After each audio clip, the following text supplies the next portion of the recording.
بسم اللہ الرحمن الرحیم۔ ایام تشریق شروع ہو چکے ہیں۔ آج بروز بدھ فجر کی نماز سے شروع ہو چکے ہیں۔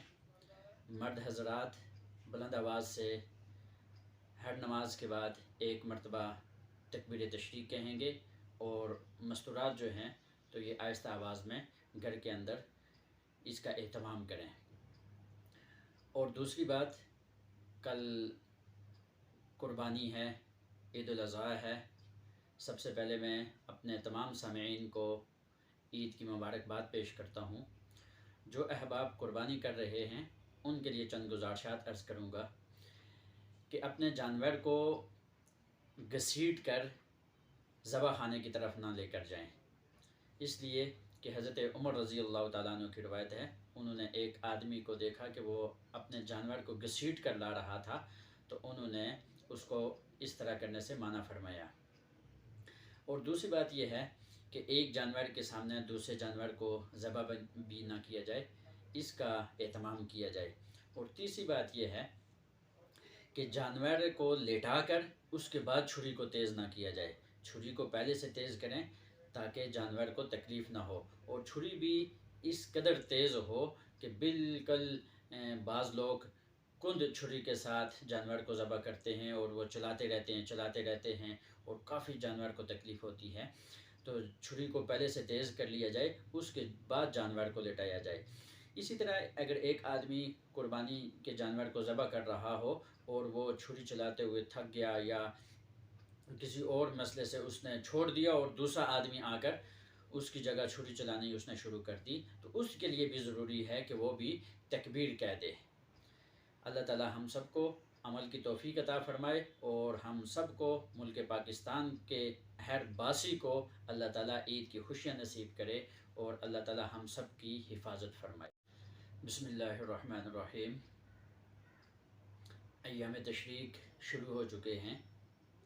آج بروز بدھ فجر کی نماز سے شروع ہو چکے ہیں۔ مرد حضرات بلند آواز سے ہر نماز کے بعد ایک مرتبہ تکبیر تشریق کہیں گے، اور مستورات جو ہیں تو یہ آہستہ آواز میں گھر کے اندر اس کا اہتمام کریں۔ اور دوسری بات، کل قربانی ہے، عید الاضحیٰ ہے۔ سب سے پہلے میں اپنے تمام سامعین کو عید کی مبارکباد پیش کرتا ہوں۔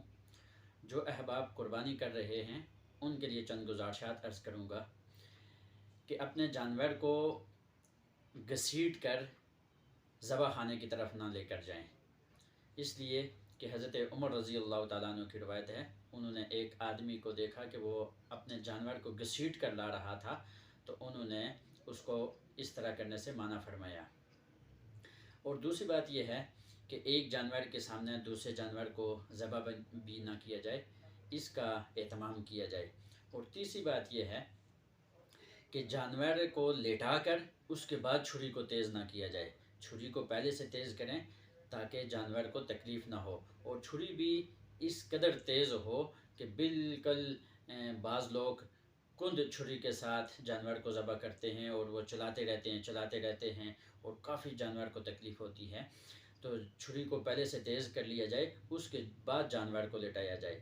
اسی طرح اگر ایک آدمی قربانی کے جانور کو ذبح کر رہا ہو اور وہ چھری چلاتے ہوئے تھک گیا یا کسی اور مسئلے سے اس نے چھوڑ دیا اور دوسرا آدمی آ کر اس کی جگہ چھری چلانی اس نے شروع کر دی، تو اس کے لیے بھی ضروری ہے کہ وہ بھی تکبیر کہہ دے۔